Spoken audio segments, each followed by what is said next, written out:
কোকৰাঝাৰ লোকসভা সমষ্টিত আমি এনডিএৰ প্ৰাৰ্থী হিচাপে জয়ন্ত বসুমতাৰীক প্ৰক্ষেপ কৰা হৈছে। এই নিৰ্বাচনত আমি খুব সহজেই আমি জয়যুক্ত হ'ব পাৰিম। ইয়াত আমাৰ লগত প্ৰতিদ্বন্দ্বিতাত আহিব পৰা কোনো দল এতিয়ালৈকে আমি দেখা নাই।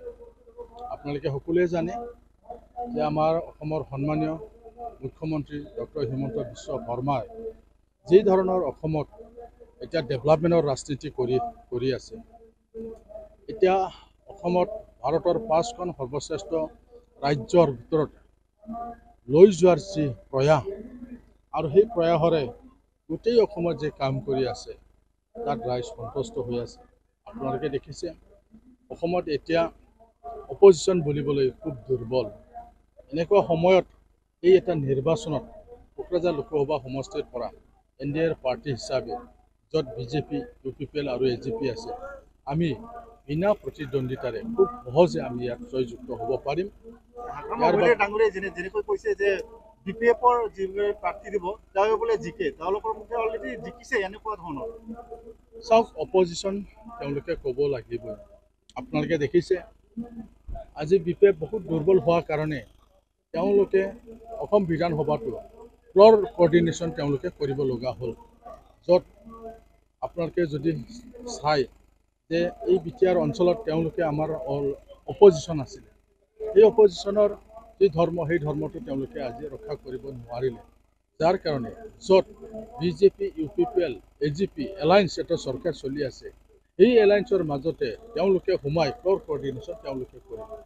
আৰু আপোনালোকে বহুত শুনিছে যে তেওঁলোকে কেতিয়াবা NDAত আহিবলৈ তেওঁলোকে বিচাৰে। তাৰ মানে কি, অপজিশ্যনত থাকি আমি একো কাম কৰিব নোৱাৰিলোঁ। কাৰণ যি ধৰণৰ এই অঞ্চলত এতিয়া প্ৰমোদ বড়োৰ নেতৃত্বাধীন যি চৰকাৰ, সেই চৰকাৰে যি ধৰণৰ সকলো জাতি জনগোষ্ঠীক লৈ পেলাই বিটিআৰ অঞ্চলৰ উন্নয়নৰ কাৰণে কাম কৰি আছে, এই বাস্তৱটো দেখি পেলাই তেওঁ NDAত সোমাবলৈ আপ্ৰাণ চেষ্টা কৰিছিল, যিটো সম্ভৱ নহয়। আৰু এটা কথা দেখা গৈছে যে আগন্তুক লোকসভা নিৰ্বাচনত BPFে পৰাজয় বৰণ কৰাৰ আশংকা তেখেতে কিন্তু ইডিৰ ওপৰত কাষ চাপিবলগীয়া হৈছে। চাওক, নিৰ্বাচনৰ যিটো সমীক্ষা, এই সমীক্ষাটো বিভিন্নজনে বিভিন্ন ধৰণৰ কৰে। আপোনালোকে এইটো উমান পাব, এতিয়া আগতীয়াকৈ কোৱা হ'ব, কিন্তু আপোনালোকে দেখিব যে এই অসমত আমাৰ অসমৰ সন্মানীয় মুখ্যমন্ত্ৰী ডাঙৰীয়াই যে কৈ আছে আমি 14খন আসনেই জিকিবলৈ আমি কাম কৰি আছোঁ। ইয়াৰ পৰা আপোনালোকে বুজিব পাৰে যে অসমত কি ধৰণৰ এটা ৰাজনৈতিক বাতাবৰণ চলি আছে। গতিকে কোনো BPF ফেক্টৰত নহয়।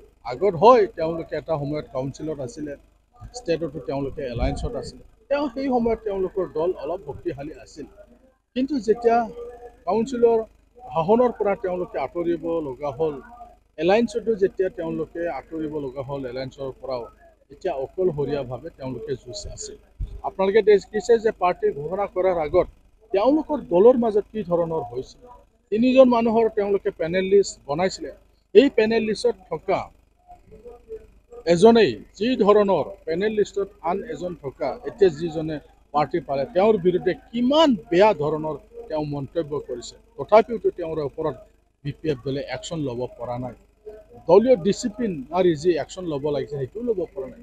এতিয়া তেওঁলোকে দুৰ্বল, গতিকে সেই কথাটো ৰাইজে বুজি পাইছে। গতিকে তেওঁলোকৰ দলত ভোট নিদিয়ে, ভোট একচেটিয়াভাৱে NDAৰ প্ৰাৰ্থী জয়ন্ত বসুমতাৰী তাতে পৰিব।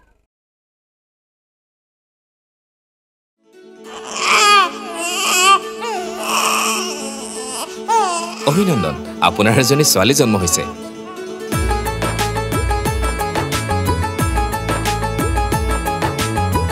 লাহি পাহি এজনী পৰি